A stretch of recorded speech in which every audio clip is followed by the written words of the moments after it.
Coucou les amis, vous allez bien? Bonjour, soyez les bienvenus sur ma nouvelle page. Soyez les bienvenus. Vraiment, je suis tellement content de vous pour qu'ensemble nous puissions parler un peu ce que c'est la vie, notre savoir-vivre, comment nous pouvons vivre dans la société, comment nous pouvons adopter des pouvoirs, comment nous pouvons jouir facilement de la vie. Je vous raconte une petite anecdote. C'est une anecdote qui va paraître un peu, disons, du genre bizarre pour les gens. C'est un monsieur qui avait enceinté sa femme. Sa femme était sur le point d'accouchement. C'est vrai, il a longtemps que ce monsieur cherchait cet enfant, mais toujours une fois qu'il passe sur la table d'accouchement, il y a toujours des failles, il y a toujours des problèmes. C'est-à-dire, la femme n'arrive pas à accoucher. C'est ce qui l'a autant s'est révolté. Le monsieur s'est décidé un jour de se marier avec l'autre, sachant que sa femme est là, l'a oublié. Et maintenant,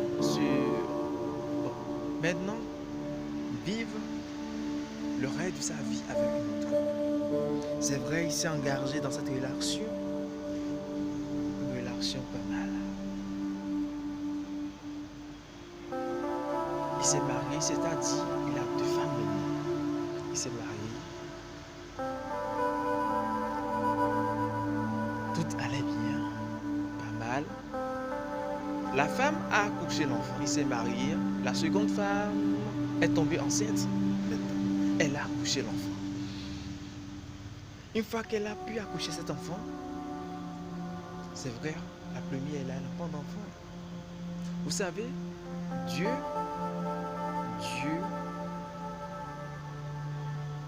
n'est pas bête. Tout ce que nous vivons sur cette terre, tout ce que nous vivons dans ce bas monde, c'est juste des expériences. Et c'est juste des expériences que Dieu, à un moment donné, nous transmet. C'est-à-dire, nous faire vivre pour voir notre état de raisonnement vis-à-vis des gens, vis-à-vis de tout ce qui nous entoure. Ce monsieur, sa deuxième femme est tombée enceinte. J'étais parti pour leurs soins par-ci par-là. C'était le jour de l'accouchement.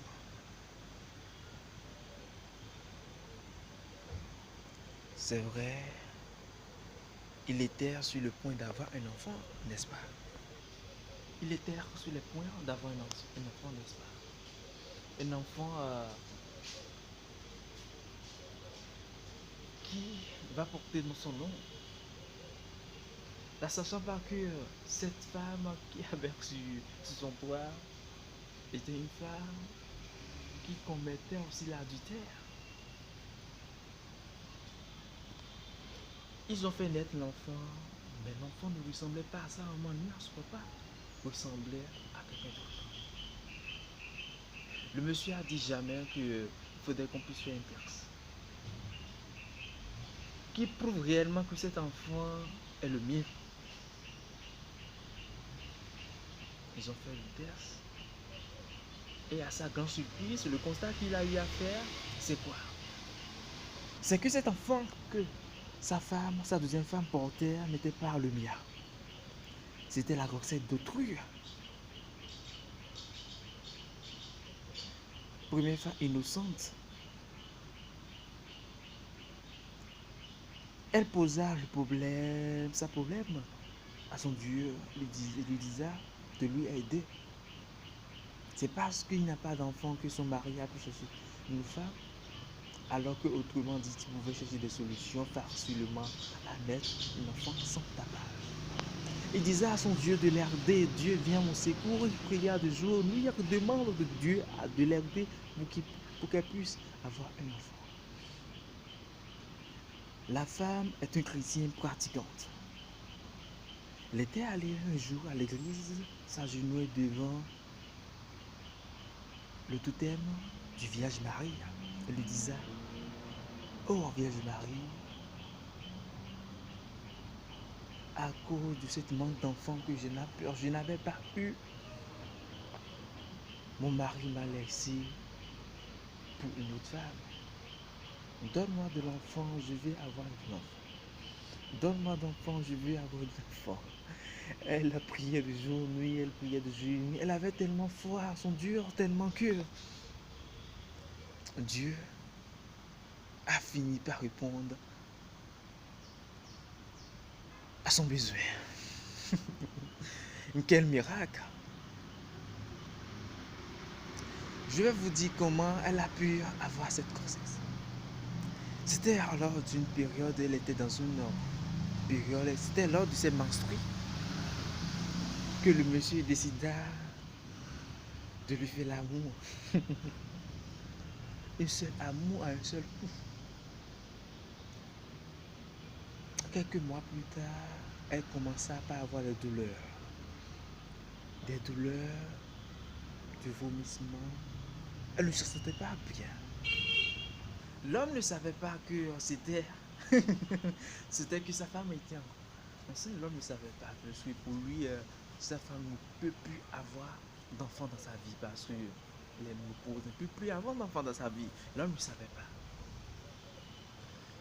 Ils étaient partis à l'hôpital pour faire les analyses. Le médecin lui disait: ah, monsieur, votre femme est enceinte. Et je disais: mais comment? Mais comment? Ma femme est enceinte? Mais je demandais comment. J'ai tant cherché cet enfant, mais on n'a pas pu. Oh mon Dieu.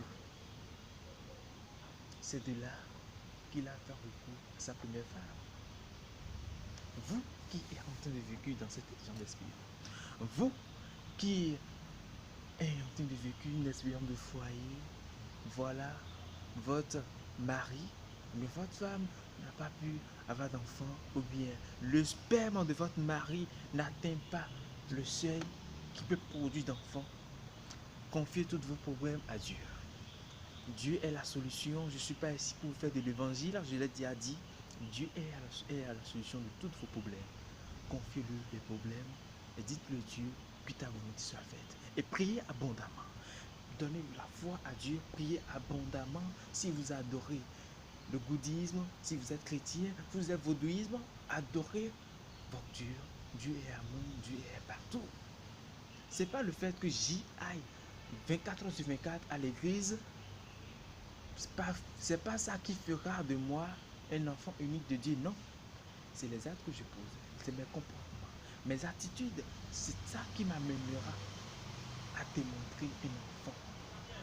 C'est-à-dire un canal unique de Dieu. Vous qui êtes en train de vivre des expériences, vous êtes en train de vous demander comment allons me faire pour sortir de cette problème. Je vous dis, vous avez la solution à votre côté. Vous avez la solution à votre côté. Juste un peu de concentration. Contemplez-vous et dites-vous: Dieu, aide-moi à retrouver, à avoir des solutions à ce problème.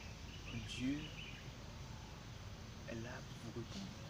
Il peut vous répondre par les rêves nocturnes, par les rêves réveillés, ou bien par les rêves proprement dites.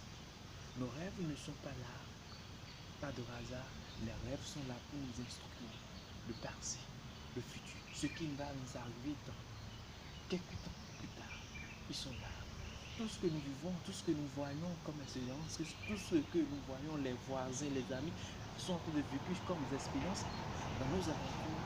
C'est juste des leçons que Dieu nous accorde pour nous instruire, pour nous donner des explications sur comment nous allons pouvoir vivre une vie sans tapage. Nous avons toujours la solution à nos problèmes, ne cherchez pas trop loin. Tout ce qui nous arrive dans ce bas monde, Dieu est à notre côté et nous avons la solution à nos problèmes. Chers amis, chers abonnés de notre site YouTube, nous sommes sur comment vivre sur les chroniques de la vie. moi, le peu d'expérience, la peu de compréhension que moi j'ai connue, que moi je sais sur la vie, je vous le partage. Si vous avez encore plus d'explications, plus de détails, plus de témoignages, plus d'éclaircissements, n'hésitez pas à le dire. C'est vrai, Dieu est amour. C'est vrai, Dieu est amour. Il est amour et nous aidera, tout chacun de nous ici présent, à s'en sortir dans nos problèmes. À nous se lever de tout ce que nous vivons. Il n'y a pas de hasard sur cette terre. Ce que tu vis aujourd'hui, c'est juste des leçons que Dieu t'apporte. L'espérance que tu es en train de vécu de nos jours, de cette vie sur terre, c'est juste des leçons que Dieu t'apporte pour que tu puisses avoir un état de conscience plus élevé pour franchir demain. Merci beaucoup d'avoir suivi avec moi cette chronique du jour. Je vous remercie beaucoup pour votre amour.